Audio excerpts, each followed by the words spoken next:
ഇന്നലത്തെയും ഇന്നത്തെയും ഏറ്റവും പ്രധാനപ്പെട്ട ഒരു വാർത്തയാണ് മുഖ്യമന്ത്രി അമേരിക്കയ്ക്ക് ചികിത്സയ്ക്ക് പോയത്, മയോ ക്ലിനിക്കിലേക്ക് പോയത്. പക്ഷെ അത് വേറൊരു ആംഗിളിൽ കൂടി സമീപിക്കേണ്ട ഒരു വിഷയമാണ്. ഒരാളിന് രോഗം വരുമ്പോൾ എവിടെ പോയി ചികിത്സിക്കണം, എന്ത് ചികിത്സയാണ് ചെയ്യേണ്ടതെന്ന് തീരുമാനിക്കേണ്ടത് ആ രോഗിയും രോഗം വന്ന ആളും അല്ലെങ്കിൽ ചികിത്സ നേടുന്ന ആളും അവരുടെ കുടുംബവുമാണ്. നിങ്ങൾ ഇവിടെ തന്നെ അറിയാം, ഇപ്പോൾ പ്രൈവറ്റ് ഹോസ്പിറ്റൽ ധാരാളമുണ്ട്. പക്ഷേ ചില ഹോസ്പിറ്റലിലെ ചിലർ പോകാനുള്ളൂ. സ്പെഷ്യലൈസ് ചെയ്ത ഹോസ്പിറ്റലുണ്ട്. ഇപ്പോൾ ഓർത്തോ സ്പെഷ്യലൈസ് ചെയ്ത ഹോസ്പിറ്റൽ കാണും. അത് ഉള്ളപ്പോഴും അതിന് പ്രശ്നമുള്ളപ്പോഴും അവിടെ പോകാതെ മറ്റ് ഹോസ്പിറ്റൽ പൊതുവായിട്ടുള്ള സ്വകാര്യ ആശുപത്രി പോകുന്നവരുണ്ട്, മെഡിക്കൽ കോളേജിൽ പോകുന്നവരുണ്ട്, ജനറൽ ഹോസ്പിറ്റൽ. പിന്നെ ആയുർവേദം, യുനാനി ഒരു ചികിത്സാ രീതിയല്ല. ആയുർവേദം, പിന്നെ ഹോമിയോ. എന്നാലും ഞാൻ ആളുകൾ ചെയ്യുന്ന കാര്യം പറയുന്നു. അക്യൂപങ്ചർ വരെ ജനങ്ങൾ ചെയ്യുന്നു. ഇതിൽ ശാസ്ത്രവും അശാസ്ത്രവും എല്ലാം ഉണ്ട്, അലോപ്പതി എല്ലാം ചെയ്യുന്നു. പക്ഷെ ഒരാൾ ഒരു രോഗത്തിന് എവിടെ പോകണം ക്യാൻസർ ചികിത്സിക്കുന്നത് അദ്ദേഹത്തിൻ്റെ സ്വകാര്യമായിട്ടുള്ളൊരു കാര്യമാണ്. അതുപോലെ തന്നെ അദ്ദേഹം ഏതെങ്കിലും നാട്ടിലെ ഇപ്പോൾ ഒരു അസുഖം വരുമ്പോൾ ഉടൻ തന്നെ അദ്ദേഹം വിദേശത്തുനിന്ന് പോയി ചികിത്സിക്കാറില്ല. നാട്ടിൽ ആരെങ്കിലും കാണിക്കും, ആ ഡോക്ടർമാരുടെ ഉപദേശം എടുക്കും, ആ ഡോക്ടർമാരിൽ നിന്ന് കുറച്ചുകൂടെ നല്ല റെഫറൻസ് എടുക്കും. അങ്ങനെ റെഫറൻസ് എടുത്തെടുത്തെടുത്ത് ലോകത്തിലെ ഏറ്റവും നല്ല ചികിത്സ ചെയ്യാൻ ഉള്ള ശ്രമമാണ് എല്ലാവരും നടത്തുന്നത്. അതിൽ ഒരു മനുഷ്യനും മാറി നിൽക്കാറില്ല. ഞാനും നിങ്ങളും ആരും മാറി നിൽക്കാറില്ല. കാരണം ഒരാളിൻ്റെ ജീവനാണ്, അസുഖമാണ്. ഇങ്ങനെ ചിന്തിക്കുമ്പോൾ ഇങ്ങനെ വേണം നമ്മൾ ഈ ഒരു വിഷയത്തെ സമീപിക്കാൻ. എല്ലാ വിഷയങ്ങളെയും നമ്മൾ വേറെ രീതിയിൽ സമീപിക്കരുത്. നമുക്കൊരു ക്രിട്ടിക്കൽ മൈൻഡ് ഉണ്ട്, അല്ലെങ്കിൽ നമുക്കൊരു അനാലിസിസ് മൈൻഡ് ഉണ്ടെന്ന് പറഞ്ഞ് എല്ലാ വിഷയങ്ങളും അങ്ങനെ ചിന്തിക്കാൻ പറ്റില്ല. അപ്പോൾ ഇങ്ങനെ ചിന്തിക്കുമ്പോൾ പിണറായി വിജയൻ അമേരിക്കയിൽ പോയത് ശരിയാണോ? 100% ശരിയാണ് എന്ന അഭിപ്രായക്കാരനാണ് ഞാൻ. പക്ഷേ അതിനകത്തൊരു കുഴപ്പമുള്ള ഭാഗം കൂടി ഞാൻ പറയാം. AB വാജ്പേയിയുടെ കാൽമുട്ട് വേദനയുമായി ബന്ധപ്പെട്ട ഒരു ചികിത്സയ്ക്ക്, മാറ്റിവെക്കൽ ചികിത്സയ്ക്ക് അദ്ദേഹം വിദേശത്ത് പോയിട്ടുണ്ട്. സുഷമ സ്വരാജ് BJPയുടെ വിദേശത്ത് പോയി ചികിത്സിച്ചിട്ടുണ്ട്. നമ്മുടെ G കാർത്തികേയൻ വിദേശത്ത് പോയിട്ടുണ്ട്. EMS വിദേശത്ത് പോയിട്ടുണ്ട്. കരുണാകരൻ വിദേശത്ത് പോയിട്ടുണ്ട്. അങ്ങനെ ഒരുപാട് ആളുകൾ വിദേശത്ത് പോയി ചികിത്സിച്ചിട്ടുണ്ട്.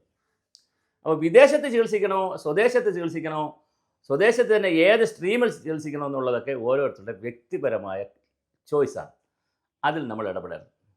പിന്നെ അടുത്ത ചോയ്സ്, മുഖ്യമന്ത്രി, ഇന്ത്യൻ പ്രസിഡന്റ് മുതൽ താഴേക്ക് വരുമ്പോൾ പാർലമെൻ്ററി രംഗത്തുള്ള മന്ത്രിമാർ, MLA അവർക്കെല്ലാം ചികിത്സാ സഹായം നമ്മൾ കൊടുക്കുന്നുണ്ട്. ഗവൺമെൻറ്റാണ് കൊടുക്കുന്നത്. അപ്പോൾ അവരത് ഉപയോഗിക്കും. ഇപ്പോൾ വലിയ രൂപയ്ക്ക് കണ്ണാടി വാങ്ങിച്ചത് വലിയ വിഷയമായിട്ടുണ്ട് ഇവിടെ. നേരത്തെ മന്ത്രിമാരും MLA മാരും വലിയ തുകയ്ക്ക് 50,000 1 ലക്ഷം രൂപയുടെ കണ്ണാടി മേടിക്കുന്നു, അല്ലെ 5 ലക്ഷം രൂപയുടെ കണ്ണാടി മേടിക്കുന്നു, ചെരുപ്പ് മേടിക്കുന്നു. അവർക്ക് കിട്ടുന്ന സൗകര്യങ്ങൾ ഉപയോഗിച്ച് അവർ അതിനെ പരമാവധി ഉപയോഗിക്കുന്നു. അത് വേറൊരു തരത്തിൽ ചർച്ച ചെയ്യേണ്ട വിഷയമാണ്. ഇനി അപ്പോൾ ഇങ്ങനെയൊക്കെ ചിന്തിക്കുമ്പോൾ പിണറായി വിജയൻ എന്നൊരു വ്യക്തി, അദ്ദേഹത്തിന് അസുഖം വന്ന് ചികിത്സയ്ക്ക് പോയപ്പോൾ അദ്ദേഹത്തിന് എവിടെ നിന്നെങ്കിലും ഉപദേശം കിട്ടിക്കാണും അമേരിക്കയിലെ മയോ ക്ലിനിക്കിൽ പോയാൽ നല്ലതാണെന്ന്. അദ്ദേഹം അവിടെ പോയി ചികിത്സ എടുക്കുന്നു. പിന്നെ ഇത് ഡേറ്റൊക്കെ എടുക്കുന്നത് ആ ഹോസ്പിറ്റലുമായി ചേർന്നിട്ടായിരിക്കും ഡേറ്റ് എടുക്കുന്നത്. ഇപ്പോൾ കോട്ടയം മെഡിക്കൽ കോളേജിൽ കെട്ടിടം ഇടിഞ്ഞ് വീഴുമെന്നും ഒരു ബിന്ദു മരിക്കുമെന്നും അതുകൊണ്ട് കണക്കാക്കി മയോ ക്ലിനിക്കിൽ നേരത്തെ ഡേറ്റ് എടുക്കാൻ പറ്റത്തില്ല. അപ്പോൾ അതുകൊണ്ട് ഡേറ്റ് എടുത്തു, അദ്ദേഹം പോയി. പിന്നെ VSൻ്റെ ആരോഗ്യനിലയുമായി ബന്ധപ്പെടുത്തിയിട്ടാണ്. VSൻ്റെ ആരോഗ്യനില ഡോക്ടർമാരായിട്ട് സംസാരിച്ചിട്ടായിരിക്കുമല്ലോ പോയിരിക്കുന്നത്. പിന്നെ ചില വിഷയങ്ങളൂടെ ഇതിനകത്ത് വന്നിരിക്കുന്ന ചില വിഷയങ്ങളുണ്ട്.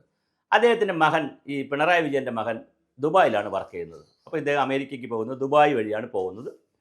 അപ്പോൾ ദുബായ് വഴിയാണ് പോകാൻ സൗകര്യവും എളുപ്പവും. അപ്പോൾ ദുബായിൽ ചെല്ലുമ്പോൾ മകനുമായും കൂടി ദിവസം ചിലവഴിക്കുന്നു. ഭാര്യയെ കൂടെ ചികിത്സയ്ക്കായതുകൊണ്ട് ഭാര്യയെ കൂടെ കൊണ്ടുപോകുന്നു, ചിലപ്പോൾ മകളെ കൂടെ കൊണ്ടുപോകുന്നു. ഇതിൽ എവിടെയാണ് തെറ്റ്? പിന്നെ അമേരിക്കയിൽ പോകുന്നത് ചികിത്സയ്ക്കാണോ മറ്റു കാര്യത്തിനാണോ എന്നുള്ളത് ആരെങ്കിലും കണ്ടുപിടിച്ചുകൊണ്ട് വന്നാൽ അത് നമുക്ക് ചർച്ച ചെയ്യാം.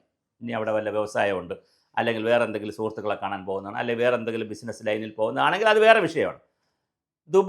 ദുബായ് വഴി പോകുന്നത് ഞാൻ ഈ പറഞ്ഞ മകനെ കാണാനാണ്. ഒരു വ്യക്തി എന്നുള്ള നിലയിൽ അദ്ദേഹം ഇത്രയും സീരിയസ് ആയിട്ടുള്ള ഒരു മുഖ്യമന്ത്രി എന്നുള്ള നിലയിൽ 80ാമത്തെ വയസ്സിൽ തൻ്റെ മകനെ ഒന്ന് കാണാൻ പോണ്ടേ? അതും പോണ റൂട്ടിലായതുകൊണ്ടല്ലേ. നമ്മളിപ്പോൾ ഇവിടെ നിന്ന് കാസർഗോട്ടേക്ക് പോകുമ്പോൾ കാറിലാണോ ബസ്സിലോ ട്രെയിനിലോ പോകുമ്പോൾ ഇടയ്ക്ക് മകനോ മകളോ താമസിക്കുകയാണെങ്കിൽ കല്യാണം കഴിച്ചു കൊടുത്ത് നമ്മൾ അവിടെ നിന്ന് ഇറങ്ങി പോകില്ലേ? ഒരു മനുഷ്യനല്ലേ പിണറായി വിജയൻ.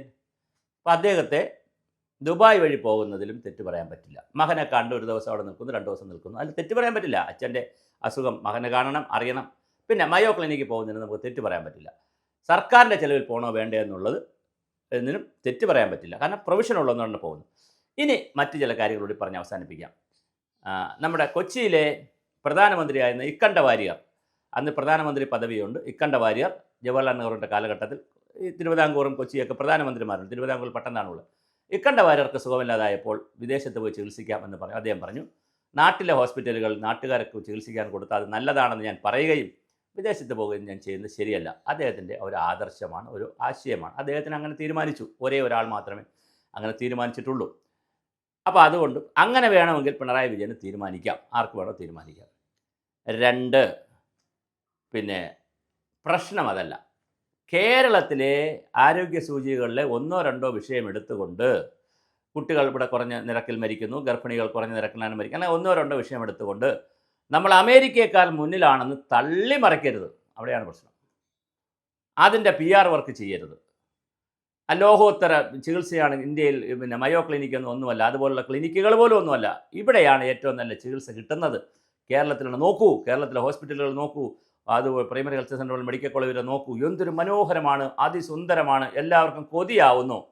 കേരളത്തിലെ ഹോസ്പിറ്റലുകളിൽ പോയി ചികിത്സിക്കാൻ പണക്കാർക്ക് കൊതിയാവുന്നു സർക്കാർ എന്നൊക്കെ പറയുന്ന തള്ളി മറയ്ക്കലുകൾ മാറ്റിവെച്ചാൽ പിണറായി വിജയൻ ചെയ്യുന്നതിനോട് ആരും ദയവായി ബഹളം ഉണ്ടാക്കരുത്. നമ്മുടെ അഹമ്മദ് അടക്കമുള്ള ആളുകൾ ഇതിനകത്ത്, PA അഹമ്മദ് അടക്കമുള്ള ആളുകൾ ഇതിനകത്ത് അഭിപ്രായം പറഞ്ഞിട്ടുണ്ട്. അപ്പോൾ അത് ശരിയല്ല. PA അഹമ്മദ് തീർച്ചയായിട്ടും അദ്ദേഹം പോയി ആരോഗ്യത്തോട് തിരിച്ചു വരട്ടെ. ഒരു കാര്യം കൂടി പറഞ്ഞ് ഞാൻ അവസാനിപ്പിക്കാം. അദ്ദേഹത്തിൻ്റെ അസുഖത്തിൻ്റെ മെഡിക്കൽ ബുള്ളറ്റിൻ ഇറക്കണമെന്നാണ്. സാധാരണ ഇറക്കാറില്ല. VSൻ്റെ ആശുപത്രിയിൽ മരണത്തോട് മല്ലടിച്ച് കിടക്കുന്ന ചികിത്സ ഉള്ളവരുടെ മെഡിക്കൽ ബുള്ളറ്റിനുകളെ പുറത്തിറക്കാറുള്ളൂ. അല്ലെ എല്ലാവരുടെ മെഡിക്കൽ ബുള്ളറ്റിനുകളും പുറത്തിറക്കാറില്ല. രണ്ടാമത്തെ പിന്നെ ഒരു കാര്യം കൂടി, ഇപ്പോൾ ലാസ്റ്റ് പോയിന്റ് എന്ന് പറയുന്നത്, അദ്ദേഹത്തിൻ്റെ അസുഖം എന്തെന്നത് പൊതുസമൂഹത്തിന് അറിയാം. പക്ഷേ അതൊരു പത്രസമ്മേളനത്തിലൂടെ, ഒരു പത്രക്കുറിപ്പിലൂടെ എനിക്ക് ഇന്നതാണ് അസുഖമെന്ന് ഒരു പേഷ്യൻറ്റോ അല്ലെങ്കിൽ മുഖ്യമന്ത്രിയോ ആരെങ്കിലും ഒന്ന് പറയാൻ കഴിയുമോ അഹമ്മദ് മാഷേ? അതുകൊണ്ട് അത് വിട്ടേക്കുക. അദ്ദേഹം ചികിത്സിച്ച് ആരോഗ്യത്തോടുകൂടി കേരളത്തിലെത്തട്ടെ.